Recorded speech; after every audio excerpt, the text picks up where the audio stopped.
dahil naka-receive ako ng mga ng information actually. Kagabi na pag-usapan natin ang pagpapatawag sa mga vloggers. At nakasama doon si Attorney Trixie, si Agent Morales, si Mark Lopez, at marami pang iba. So ngayon mga kababayan, ito yung mga Duterte, I think yung iba naman dyan talaga, hindi talaga sila sinabi mong Duterte ever since. Katulad na lamang ni Agent Morales na sinabi mismo niya na ang binoto niya talaga nung eleksyon ay si Isko Moreno at si Inday Sara. 'Di ba? So although sinuportahan talaga niya si Inday Sara, pero hindi ibig sabihin niyan ay talagang mga Duterte na fanatic or something. Kaya sila nagsasalta ngayon dahil sa ginagawa ng mga bangag. Alright? So ngayon, I don't know kung sino-sino pa ang mga pinatawag, pero ang intention talaga nito mga palangga, unang-una, pagtakpan yung vice scam. Yung mainit na pinag-uusapan ngayon, okay, na pagtakpan ang issue sa pangdorobo ni Bangag, ni Satanas, ni Judas Bersamin, at lahat na ng mga kasabwat nila ang Huwad Committee, mga palangga. Balikan ko lang para maalala po ninyo. Ang tagal na natin na nakikipaglaban, okay? At winarningan ko na kayo lahat based on the information na nakuha natin galing sa ating mga puting ahas na nga ang karamihan sa kanila ay ginurgur na o tinanggal na. Kung natatandaan ninyo, na 2022 pa nga ako nagsalita at unang-una, okay, mamaya, pagating ko yan. Binigyan ako ng pagkain. May plato, ano to, ilalagay ko lang dito sa lamesa. Bigyan mo naman ako ng plato, kahit cowboy naman ang nanay mo. Uy, platito naman. Anyway, so ngayon mga palangga, kung babalikan ninyo yung 2022,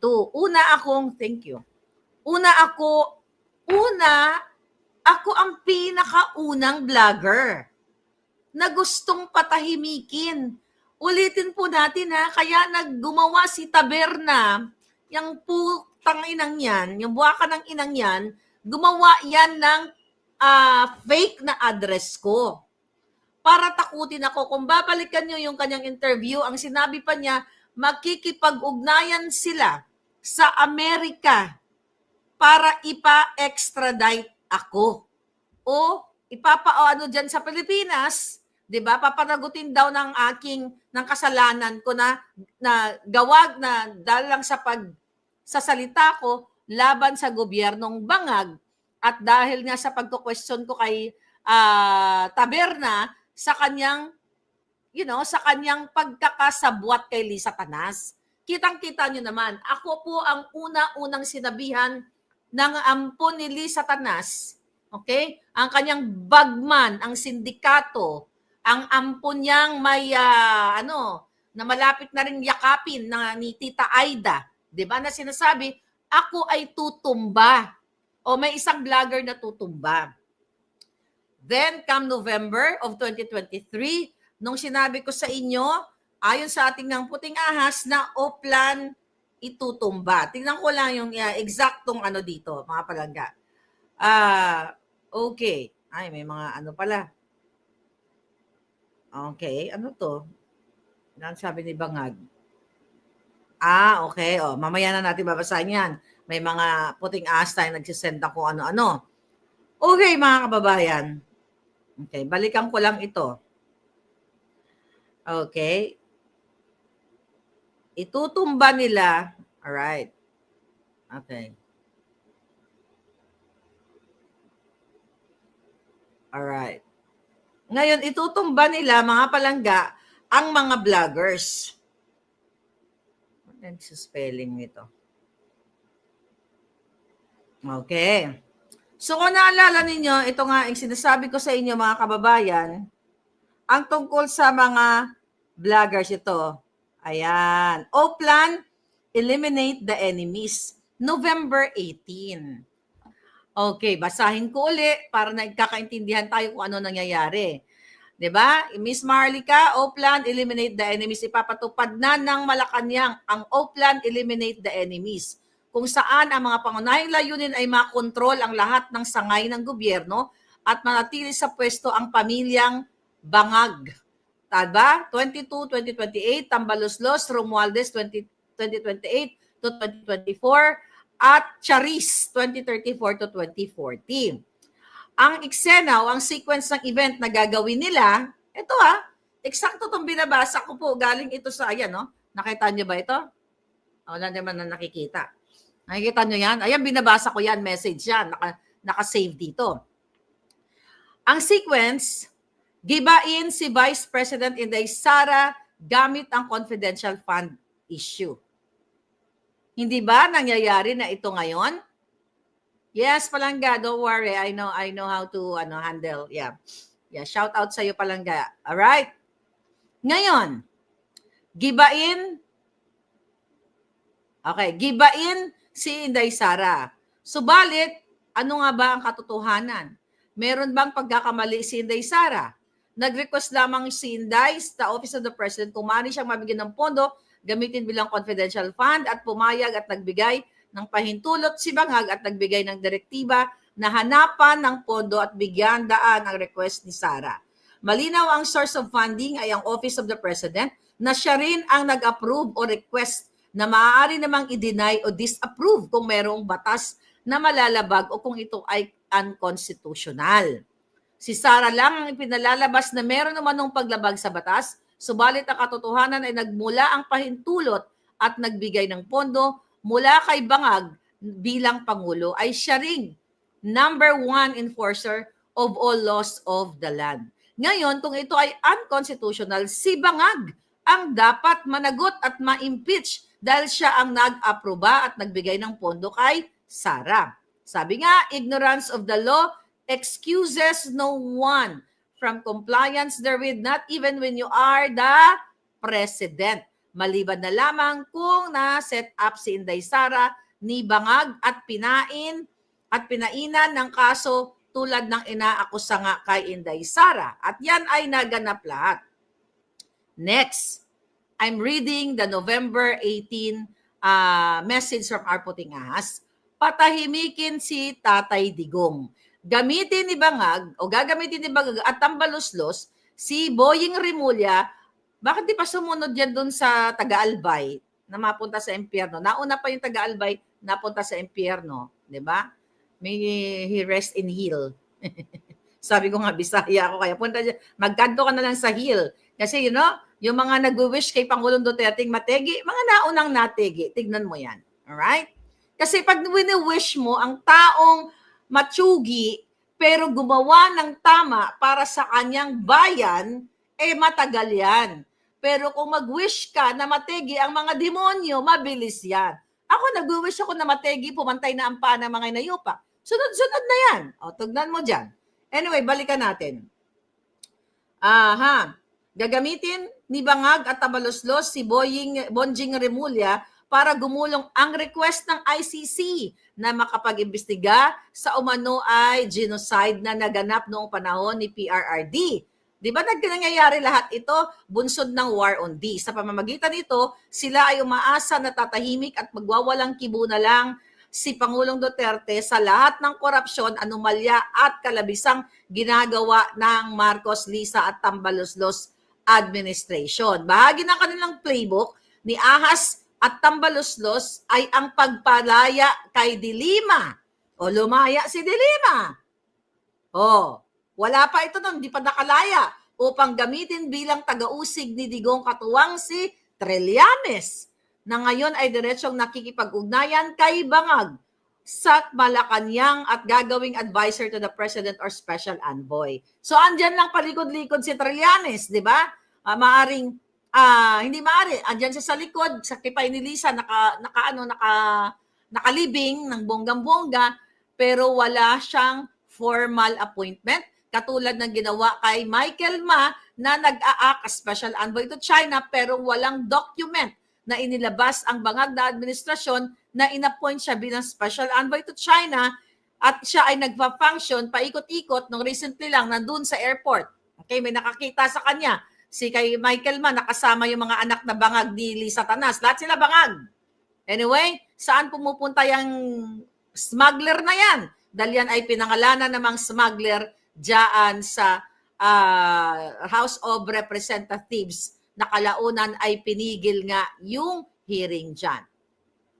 Bahagi rin si Franz Castro sa kanilang team na wawasak at sisikil kay Duterte sa pamamagitan ng isinampang kaso laban dito. Nagkamali ba si Puting Ahas? Hindi pa wala pa yung Huwad Committee noon. Hindi pa natin nakikita si Franz Castro noon na kumakampi sa bangag. Mga anti-Marcos yan eh. So tama talaga itong ating Puting Ahas.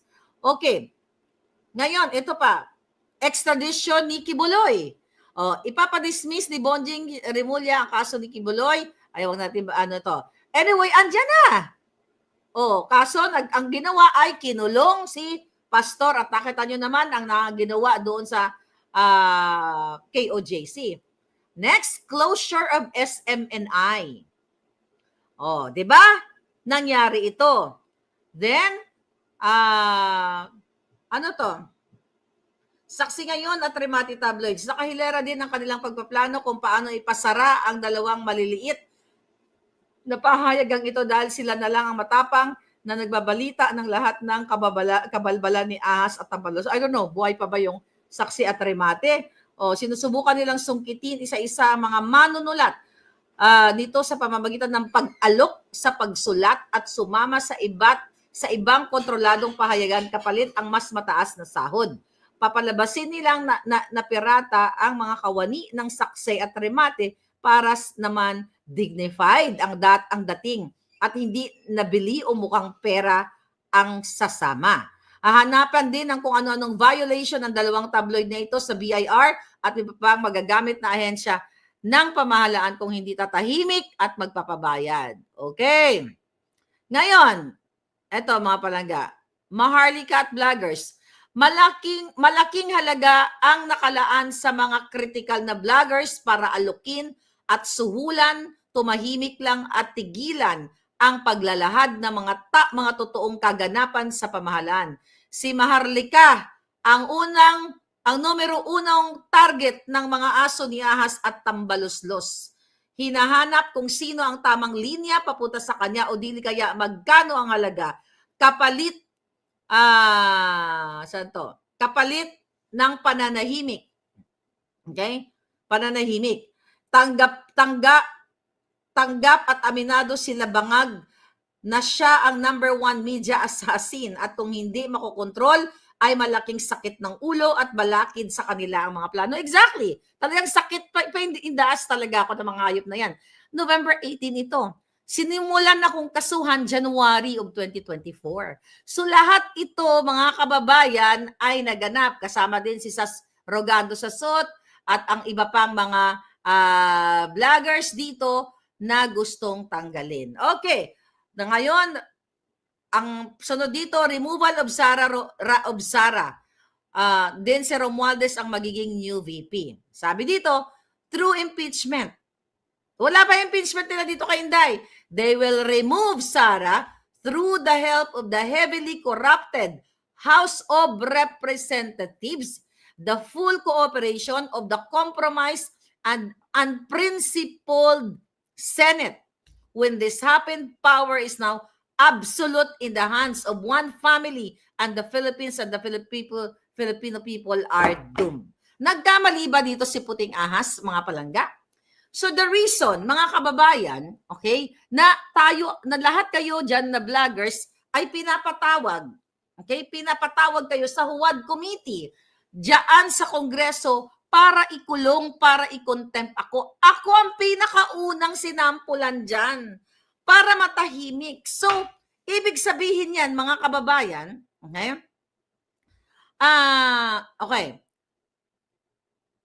Okay, ibig sabihin yan, mga palangga, talagang gusto tayong ikulong. Kung nandiyan lang ako, dapat ginurgur na nila ako eh. Katulad ng paggurgur nila kay Percy Lapid. Ngayon, mga kababayan, ano ba ang ginawa ni Maharlika dito? Dito sa Amerika. Maliban sa pinadalan ako ng assassins, 4 na kaso. At sino ang mga nagkaso sa akin? ang mga amiga, ang dalawang designer na nakinabang sa kaba ng bayan through their overpriced overpriced items. At ang isa yan na business, bakit may kaso bakit kinasuhan si Maharlika, ni Mel Robles at ni Elizalde ko? Para patahimikin ako, para sindakin ako, para hindi na nga ako magsalita. It just so happened, here in California, ay may tinatawag kaming anti-slap. Ang ginawa nila sa akin is a slap case. Okay? Ay define muna natin sa inyo ang kung ano ba itong ibig sabihin ng ano na to.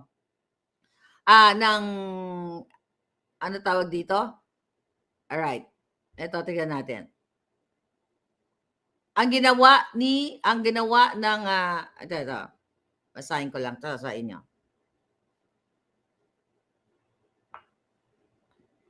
Okay. Basahin ko lang to sa inyo.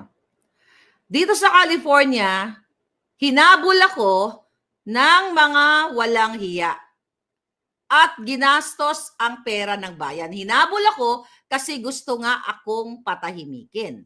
Anong ibig sabihin ng slap case o patahimik sa akin, mga palangga? Ang ibig sabihin ng slap, okay? SLAPP, Strategic Lawsuit Against Public Participation. Ibig sabihin ay estilo o panggigipit ng mga politiko ng may mga makakapangyarihan na katulad ni Lisa Tanas, katulad ni Robles, katulad ni Saldico, gamitin o paglaruan ang batas para takutin ang isang Maharlika o ang isang vlogger, mga palangga, para hindi na nga magsalita. 'Di ba? At dahil syempre sila ay unlimited ang kanilang pera eh. Okay? Unlimited ang kanilang pera, mga kababayan. Dahil ginagastos nila ang pera galing sa kaban ng bayan. So ibig sabihin, kahit ilang kaso ang ipapataw sa iyo, mga palangga, o ang ipapataw o ang ipa-file sa iyo ay talaga namang non-stop ang perang dumadaloy sa kanila. Wala silang pakundangan, mga palangga, dahil gusto nilang limitahan ang pananalita, ang iyong opinyon na sila ay nagnanakaw sa kaban ng bayan, nanggigipit. Imagine ninyo, nag-hire sila ng lawyers sa Pilipinas at sa Amerika. Ipinagmalakihan ni Robles na ang kanyang lawyer ay lawyer ni Johnny Depp. Okay? Pero nilalabanan ko yan.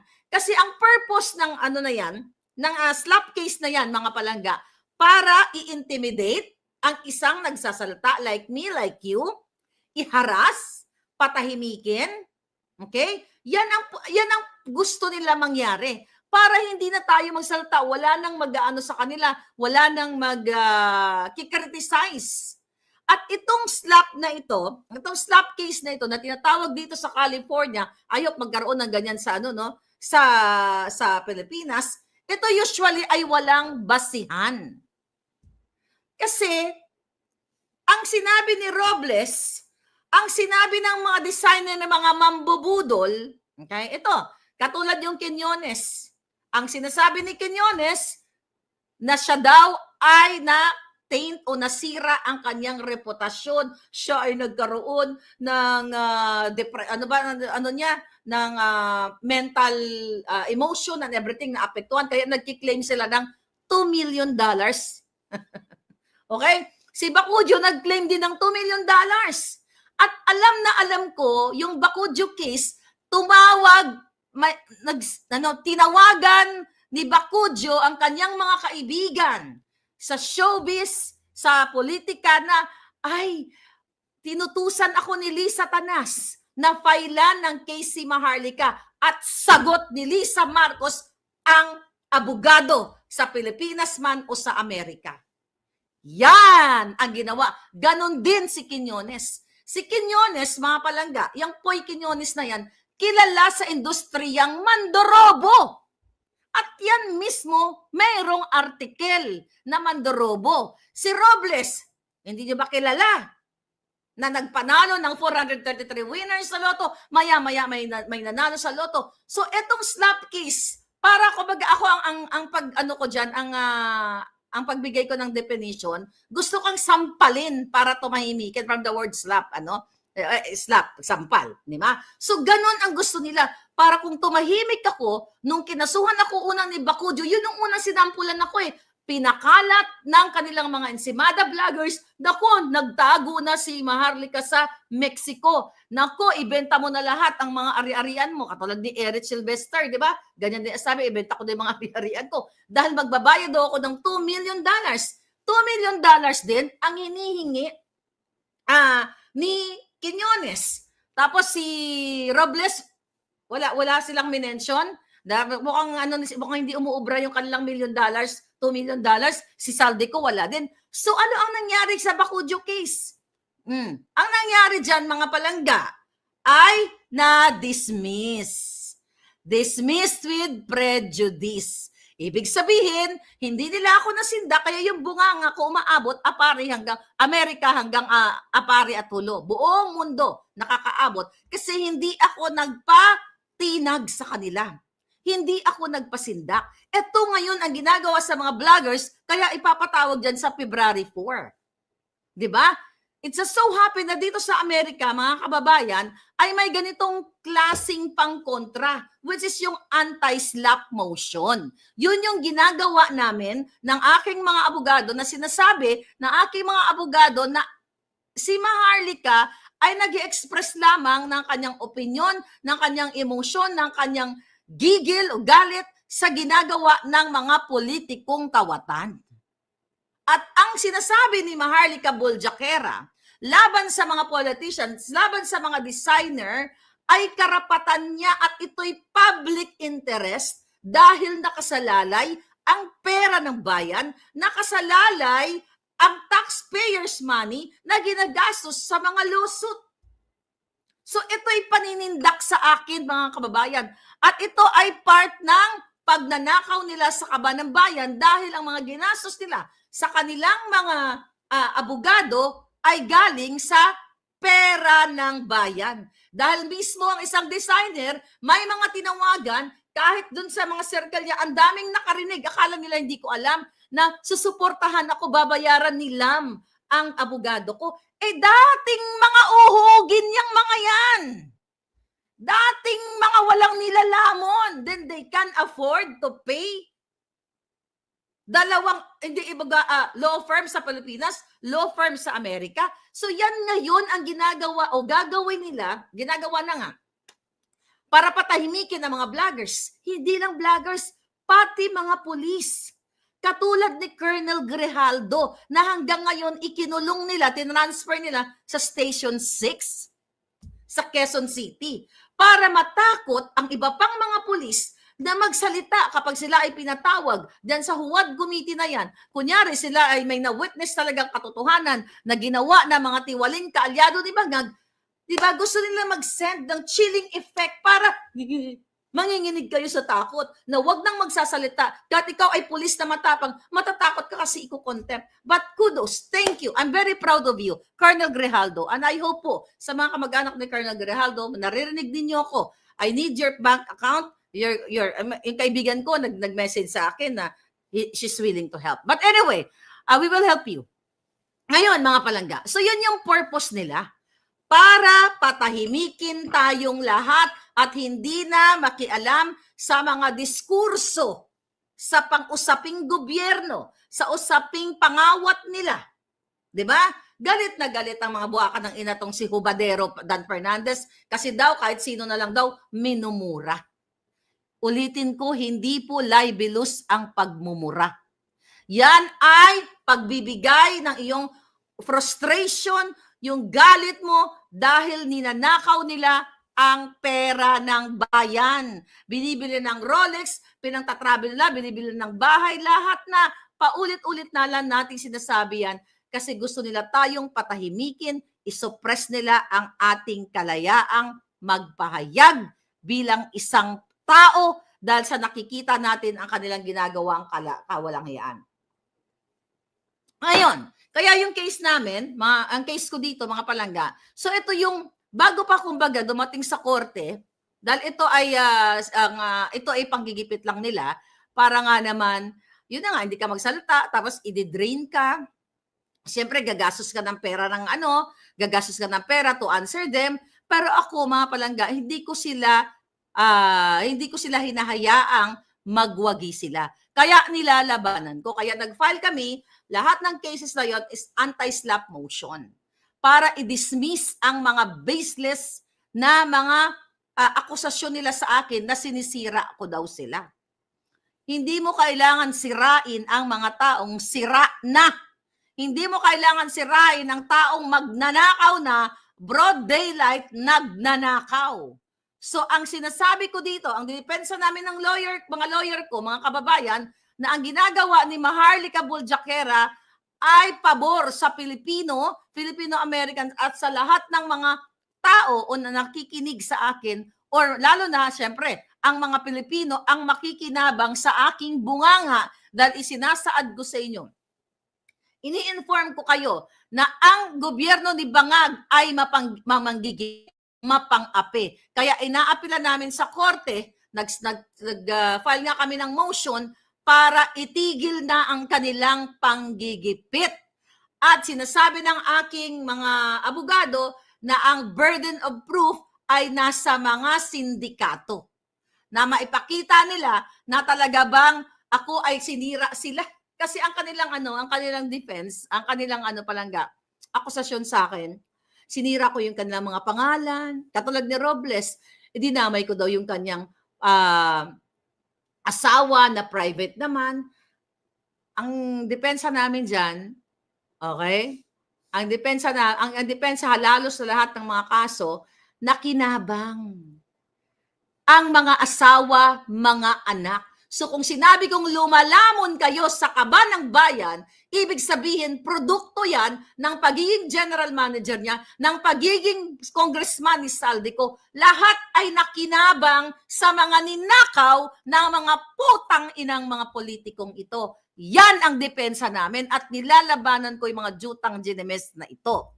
Then, isa pa, nabanggit ko na ito, na sinasabi na pati asawa ni Robles na nananahimik daw ay dinamay ko. Okay? Private daw. Pero may pinakita akong ebidensya, I think,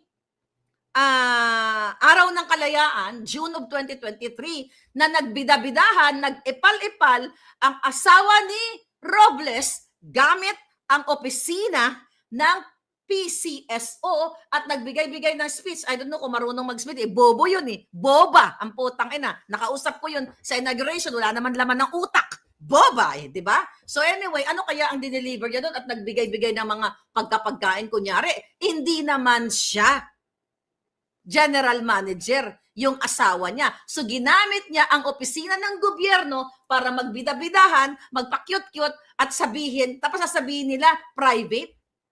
In-expose, kumbaga ginamit niya ang opisina ng PCSO para magbida-bidahan. Putang ina mga julul. Hindi nyo ginagamit ang utak nyo kasi ang laman ng utak nyo kundi puro pagnanakaw, paggagancho. And now yung mga vloggers ngayon ay gusto nyong patahimikin. Katulad ni Atty. Trixie, matalino naman yan, magagaling yan, sila Agent Morales, sila Mark, kung sino pa ang mga pinatatawag dyan. Kaso lang, ang problema, ang intensyon niyan, ipakontempt kayo. Matagal ko nang sinabi yan. Kung ako nga lang nandyan, baka magkatabi na kami ni Percy Lapid. Gugurgurin kayo niyan. Pinadala ko ng assassins Di ba sinabi ko na sa inyo? So yun yan mga kababayan. Kaya nga, again, I'm still nilalabanan ko pa sila dito nga sa ang tawag dito sa anti-SLAPP case, anti-SLAPP motion namin. At naniniwala ako hindi papanigan ng gobyerno dito ng Amerika ang mga mambubudol. At kitang-kita naman doon sa 4 na case naka-mention ang pangalan ni Bangag Jr., ni Lisa Tanas na sila ang promotor. Ito ay mga proxy cases nila. 'Di ba? Wala namang matinong judge na aayunan sila. Kitang-kita mula sa Pilipinas, dumayo sila dito para mag-file ng kaso ng mga yan at gamit pa ang pondo ng bayan. Mga hinayupak na yan. So yan mga palangga. So gusto nila kayong patahimikin. Sa Pilipinas kasi, na kayang bilhin ng batas, kayang bilhin ng judge. Kaya nga, I hope, talagang kumilos na kayong lahat.